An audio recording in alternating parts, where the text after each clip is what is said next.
नमस्कार मित्रांनो, मी आकाश परब. स्वागत आहे तुमचं एका नवीन व्हिडिओमध्ये.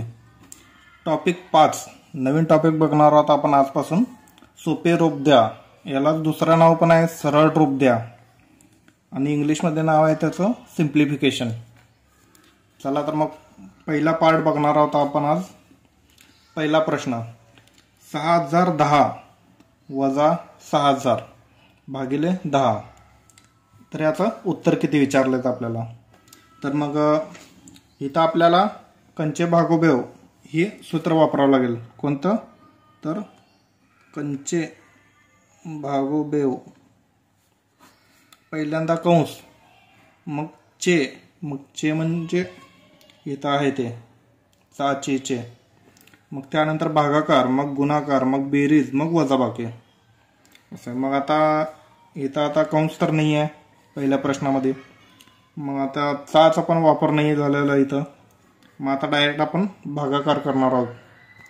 10 एकम 10 म्हणजे 0ला 0 कट झालं इथलं. आता राहिलं किती इथं? 6010 वजाबाकीमध्ये 600 एवढंच राहिलेलं आहे. हे सोपं गणित घेतलं आहे कारण की पहिलं गणित जरा सोपं असं म्हणून घेतलेलं आहे. पहिला नवीन टॉपिक चालू केलं आहे ना आता, त्यामुळं 0ला 0, 1ला 1 आहे तसं. आता इथं 10तनं 6 गेले 4, हातचाला 1, 5 आहे तसं. 5410 हे आपलं उत्तर आहे. 5410. चला तर मग आता दुसऱ्या प्रश्नाकडे बघणार आहोत आपण. दुसरा प्रश्न काय आहे? 72 भागिले 9 चा 1/3 अधिक 2/3 गुणिले 1.1/2.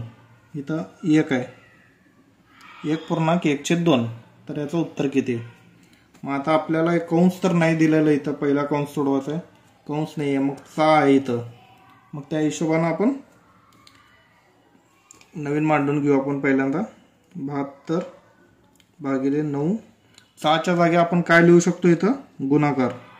1/3 प्लस 2/3 गुणिले 1.1/2 चा प्रश्नमार्क. मग आता 3 एकम 3, 3 त्रिकम 9, 3 एकम 3, 3 दोन्ही 6, हातचाला 1 7, 3 चौक 12. आता इथं कुठलं चिन्ह आहे पुढं? प्लसचं. 2/3 गुणिले 1.1/2 आहे. आता ह्याला ह्याच्यामध्ये बदलायचं, अपूर्णांकामध्ये बदलायचं आहे.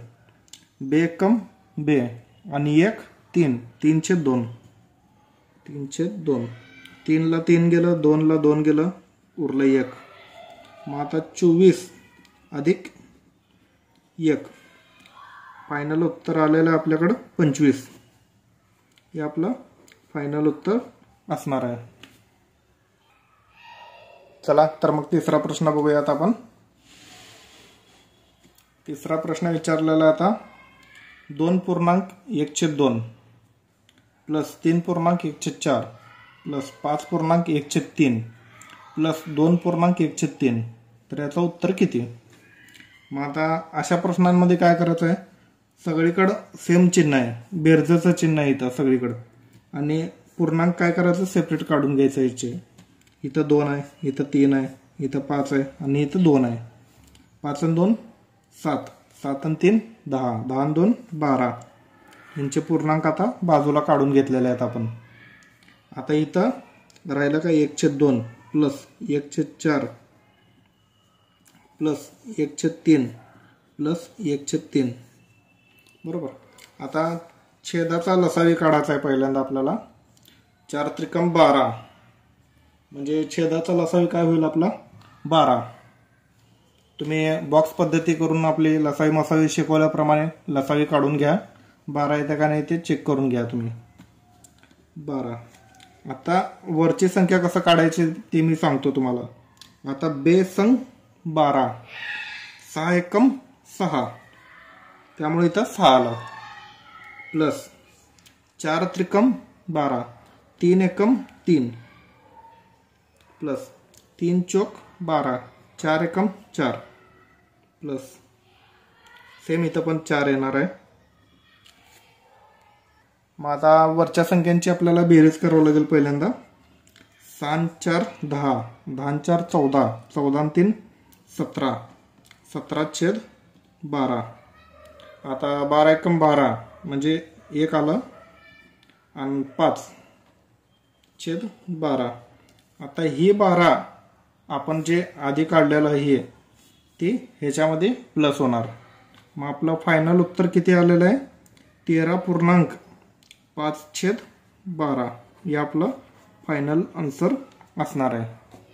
चला तर मग चौथा प्रश्न बघूया. चौथा प्रश्न सेम तिसऱ्या प्रश्नासारखा आहे. त्याचं उत्तर काढून तुम्ही मला कमेंटमध्ये सांगायचं आहे.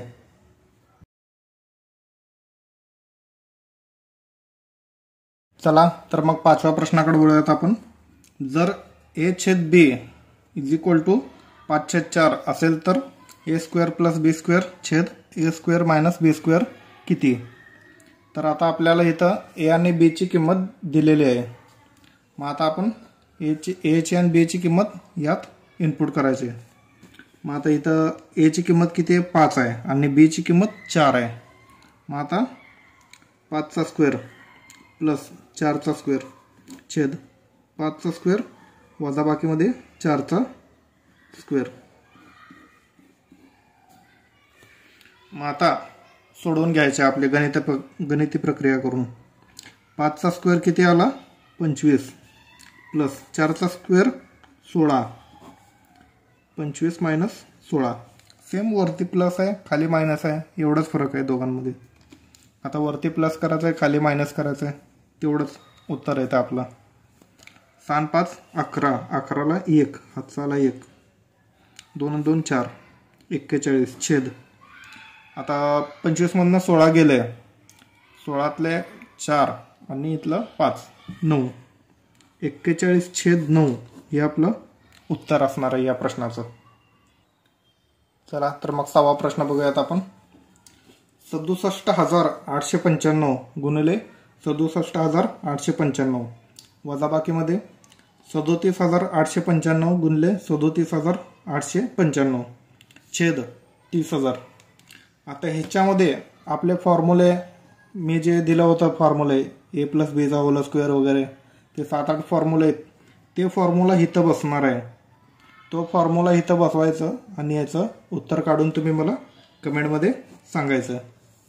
चला तर मग 7वा प्रश्न घेऊयात आपण.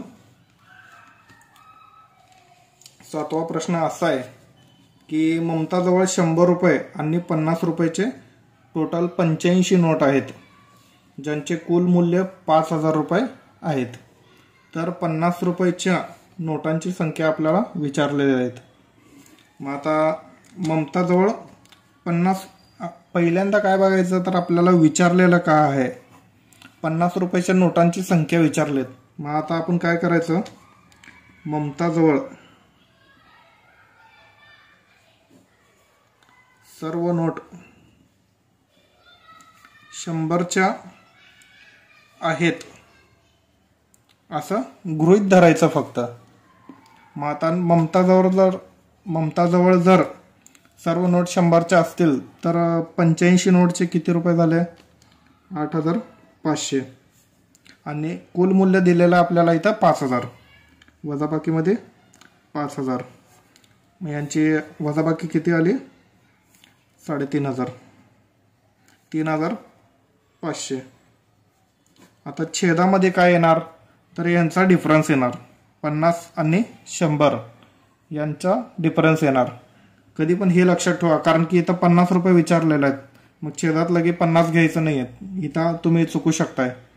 त्यामुळे ह्यांचा डिफरन्स घ्यायचं कधी पण. 50 रुपये आणि 100 रुपये, तर यांचा डिफरन्स आहे 50. मग इथं डिफरन्स 50 येत आहे. तुम्हाला वाटेल इथं 50च घेतला काय मी, हे 50 नाही घेतलेलं आहे, यांचा फरक घेतलेला आहे त्यांचा. मग आता कटामकुट्टी करायचं. 0ला 0, 5 × 5, 5 7 35, 0 आहे तसं. मग 50 रुपयाच्या नोटांची संख्या 70 आहे. आता हे गणित तुम्ही क्रॉस चेक करून घ्यायचं आहे आणि उत्तर मला कमेंटमध्ये सांगायचं आहे बरोबर आहे का नाही ते.